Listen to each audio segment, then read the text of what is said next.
The day I told my son I lost my job, he kicked me out, but he had no idea I just inherited $8 million. So I decided to teach him a lesson. Hey Reddit. For the last 30 years, I worked tirelessly to give my son, Ethan, the best life possible. His mother passed away when he was young, leaving me to raise him alone. I made sacrifices, skipped vacations, and worked overtime just to ensure he never felt like he lacked anything. I wanted him to have the childhood I never did. But somewhere along the way, I must have done something wrong because the boy I raised with love and care grew into a man who saw me as nothing more than a burden. I never expected gratitude. I never wanted a trophy for being a single dad. But I did expect a little kindness, a little warmth in return. Instead, when I needed him the most, he turned his back on me in the most heartless way imaginable. It all started when the company I had dedicated my life to downsized. After years of loyalty, they handed me a severance check and a goodbye. Just like that, I was unemployed at 62. I had savings, sure, but I still had bills to pay, and the job market wasn't exactly welcoming to someone my age. So, I swallowed my pride and did what I never thought I would have to do. I turned to Ethan for help. Ethan had a beautiful house, a successful career, and a lifestyle I had helped build. I had paid for his college, bought his first car, and even helped him with the down payment on his home. I wasn't asking for much, just a place to stay for a while until I got back on my feet. But when I sat him down and told him I lost my job, his reaction was nothing short of cruel. He sighed, rubbing his temples like I was some inconvenience. Then, without hesitation, he said, "Dad, I can't have you living here. It's just not gonna work. You should figure something else out." I blinked, thinking I had misheard him. "Ethan, I'm not asking for a handout. Just a temporary place to stay." He shook his head, already standing up as if the conversation was over. "Dad, I have my own life. I can't take care of you. Take care of me." I wasn't some helpless old man. I had taken care of myself, and him, for decades. And now, when I needed him, he treated me like a stray dog looking for shelter.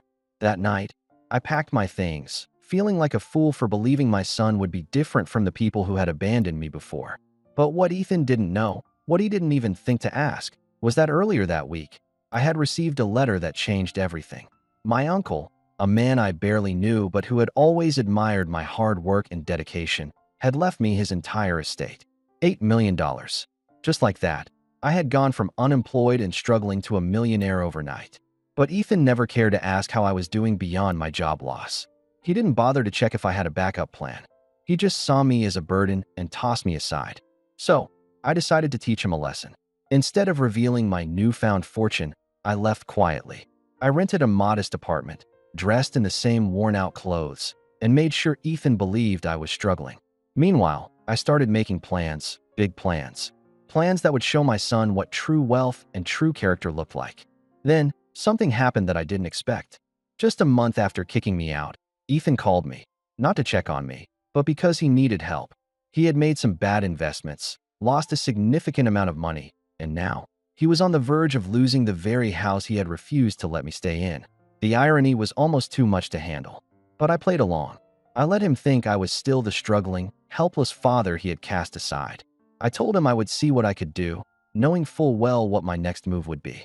Because now, it was my turn to show Ethan exactly what happens when you let greed and arrogance rule your heart.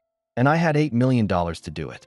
I met Ethan at a small diner, the kind where the coffee is too strong and the chairs wobble.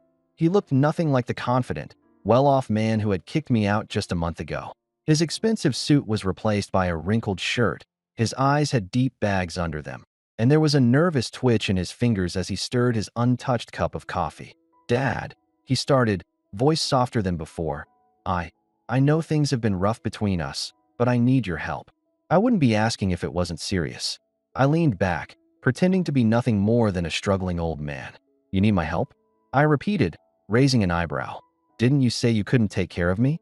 That you had your own life?" Ethan's jaw tightened. He didn't like hearing his own words thrown back at him. "I was wrong, okay? I handled things badly. But this is serious, Dad. I made some investments that didn't work out. I lost a lot of money. I could lose my house." "Ah, the house." The same house he refused to let me stay in. I took a slow sip of my coffee, letting the silence stretch just long enough for him to squirm. "So what exactly do you need?" I asked. He exhaled sharply, rubbing his temples. 50,000. just to keep me afloat until I figure things out. 50,000. It wasn't even a fraction of what I had now. But he didn't know that. He thought I was still barely scraping by. And yet, after tossing me aside, he had no problem coming to me for a handout. I sighed, pretending to hesitate. Ethan, I wish I could help, but you see, I lost my job, remember? And I haven't found anything stable since. I'm barely making rent in that tiny apartment I found. His face fell, and for a moment, I thought I saw something other than desperation in his eyes, maybe guilt. But he pushed past it quickly. Come on, Dad, there's got to be something you can do. I studied him, taking in the son I had raised, the man he had become. And it hit me, he hadn't learned anything. Even now, when he was desperate, he wasn't asking for forgiveness. He wasn't here because he cared about me.